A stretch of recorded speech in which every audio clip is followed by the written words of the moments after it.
tonight on Unsolved Mysteries. He was a once-and-future king, truly an American icon. But for 20 years, the details of his untimely death have been cloaked in mystery. Now, a trusted member of Elvis Presley's inner circle has sparked a stunning controversy. Is it possible that the king of rock and roll took his own life? Is there a Bigfoot in Florida's Everglades? Or could the photographs, footprints, and hair samples be an elaborate hoax? She was an eccentric heiress known for her reclusive lifestyle, her devotion to her 58 show dogs, and for occasionally dressing like a man. Then she disappeared. What happened to Camilla Lyman?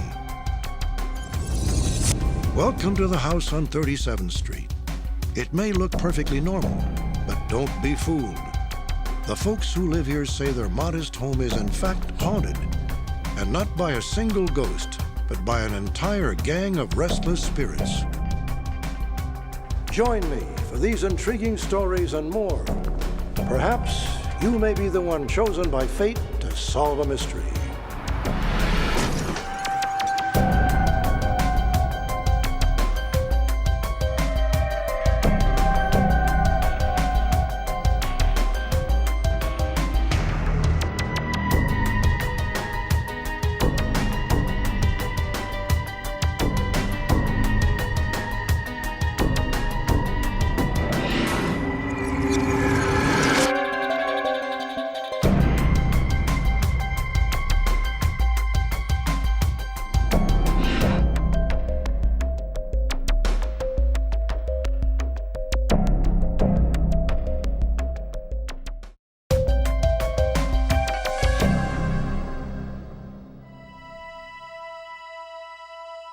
He once reigned supreme as the world's greatest entertainer. But on August 16, 1977, Elvis Presley's remarkable life came to a shocking end. At first, it was said he died of a heart attack. Later reports suggested a massive drug overdose. The mystery of Elvis's death is so baffling that even those closest to him can't agree on the cause. Yet Elvis's own stepbrother, a trusted member of the inner circle, maintains that the king's death was not accidental. He says that Elvis committed suicide.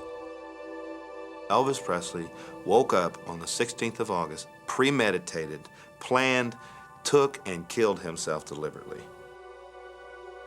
But why? Why would a man who could have anything and everything he desired take his own life? What dark secrets could bring him to such a desperate act? Not surprisingly, most people refuse to believe that Elvis Presley died by his own hand. However, David Stanley's eyewitness account, along with the circumstantial evidence, is compelling and warrants a closer look. Tonight, we'll hear both sides of this ongoing controversy and learn the bizarre and intriguing details of Elvis's final days from those who knew him best.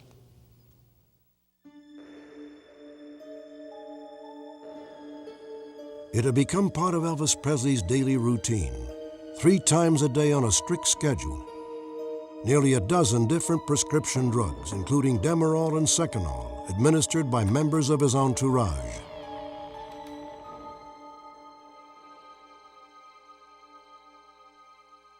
According to insiders, this dangerous cycle of drug use had its beginnings in 1958, when Elvis was drafted into the Army and sent overseas. I went to Germany with him after I got out of the Marine Corps.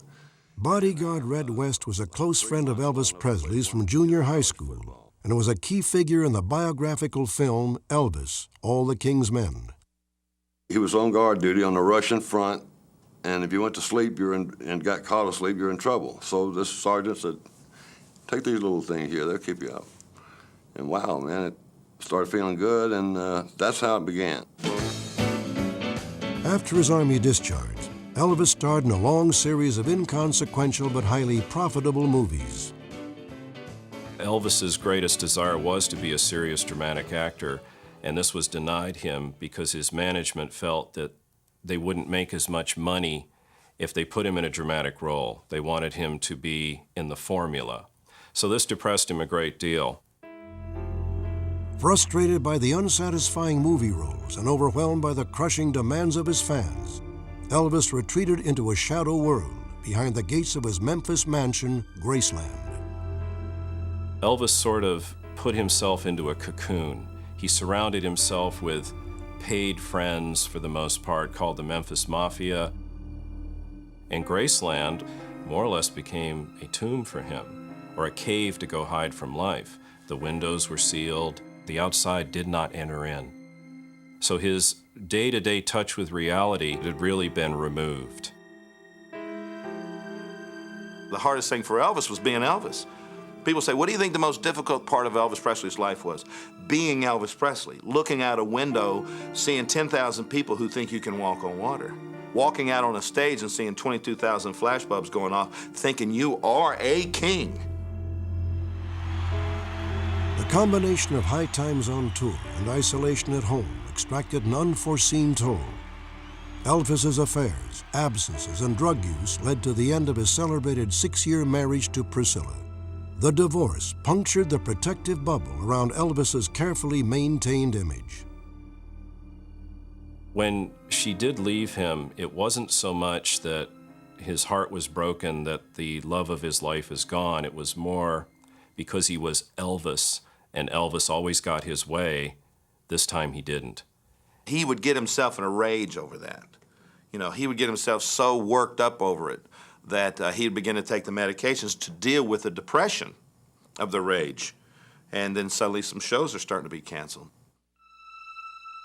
By the mid-1970s, insiders say that Elvis's dependency on drugs was so complete that he required around-the-clock care and supervision. It was provided by David Stanley and a group of men known as the Lifers. They catered to the King's every need. We were the ones who were with Elvis all the time. Elvis needs something to eat. Elvis needs to be woken up at a certain time. Elvis needs his medication. A dangerous and destructive routine of medication was administered on a steady schedule to Elvis at his insistence. He received the drugs in 3 separate doses that were called attacks. Each attack contained numerous medications in pill or syringe form, among them Valium, Nembutal, Demerol, Quaalude, and Seconal. The first attack was usually delivered between 2 and 3 a.m. After he'd take his attack, attack 1, he would have a couple of cheeseburgers, potatoes. The attack 1 effect would get him groggy and sleepy. We would have to watch Elvis, because sometimes he'd be eating and just fall asleep with his food in his mouth, oftentimes choking on his own food. After sleeping for a few hours, Elvis would awaken for attack 2. That would last for several hours, and now you're in the morning hours. You know, you're looking at 10 or 11. Then it'd be attack 3, which was the same contents of attack 1 and 2. I mean, so you're talking, by the time you got done, let's just call it 11 sleeping pills per attack. That's 33. Let's call it 3 shots of Demerol per. That's 9 shots. And some people would say, well, golly, that's 6 months worth. That was a nightly dose. I talked to him about drugs. I said, you don't need this stuff. He said, nuh-uh, you're wrong, I do need it. I looked at him and said, you're serious? You really need this stuff? He says, right, I need it. And that's when I threw my hands up and said, I've done all I can do. And I was gone shortly thereafter. David Stanley says he also tried to intervene to save Elvis from himself. But the King didn't welcome these intrusions of reality. No, you don't gotta have your shot. You don't tell me anything. I'm telling you right now, you work for me, and I've got to have my shot. You pay me to take care I'm not of going to you, hear it. and I can't do it What do you tonight. think you are, man? I'm telling you right You're now. gonna- I'll have my no, shot. you can't. I'm telling you right now. Now, I knew Elvis wouldn't have shot me, but I knew right then we have got a serious, serious drug problem here. Elvis's depression deepened in the weeks prior to his death. Despite the millions he'd made, he was short of money. His manager had booked another tour, which Elvis was dreading.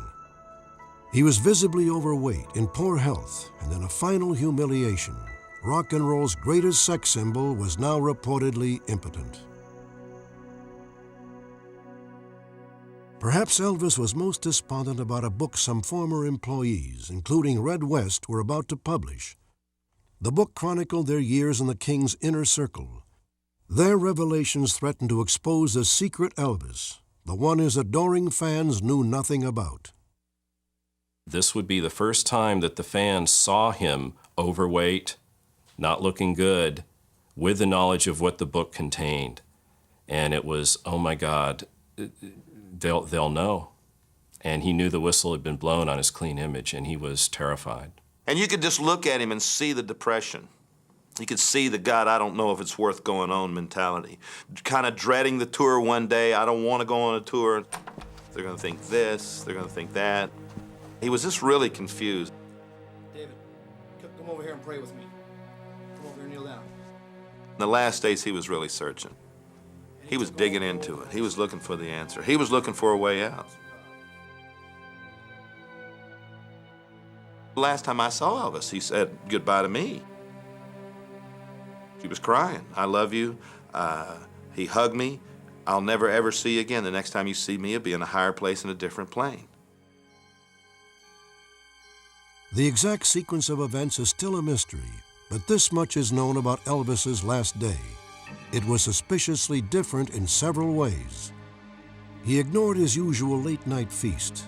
He was given his 3 attack envelopes, nearly 3 dozen pills and 9 syringes full of Demerol at their usual times, but he left them untouched.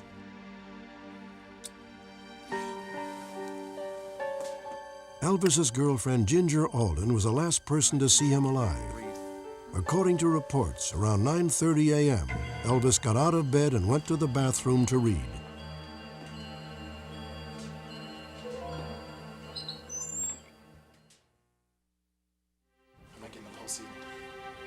That's where Elvis's body was found a few hours later.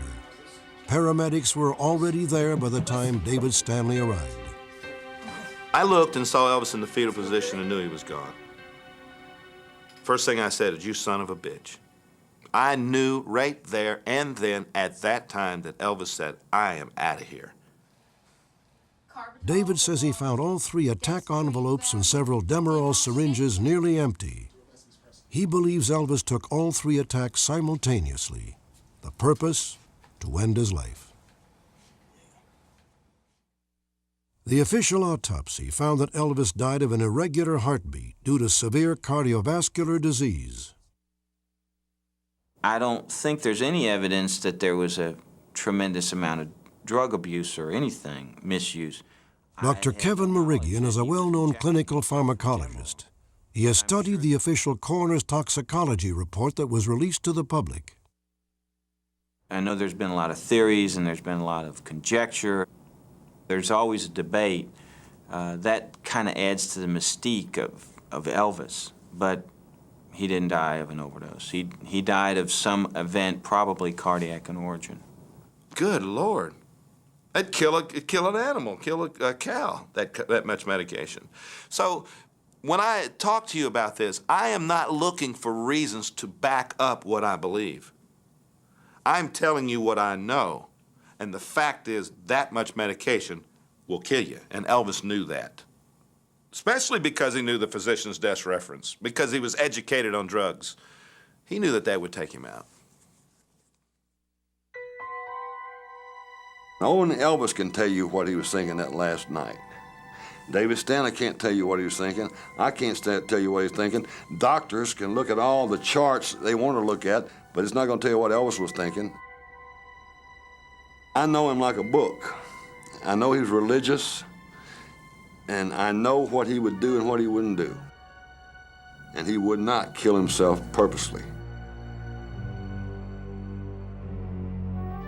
Did Elvis Presley take his own life? The controversy may one day be settled. Elvis's father, Vernon, reportedly commissioned a private autopsy after the official report was completed. Exactly what those doctors found is still unknown. At Vernon's request, the results will remain sealed until the year 2027.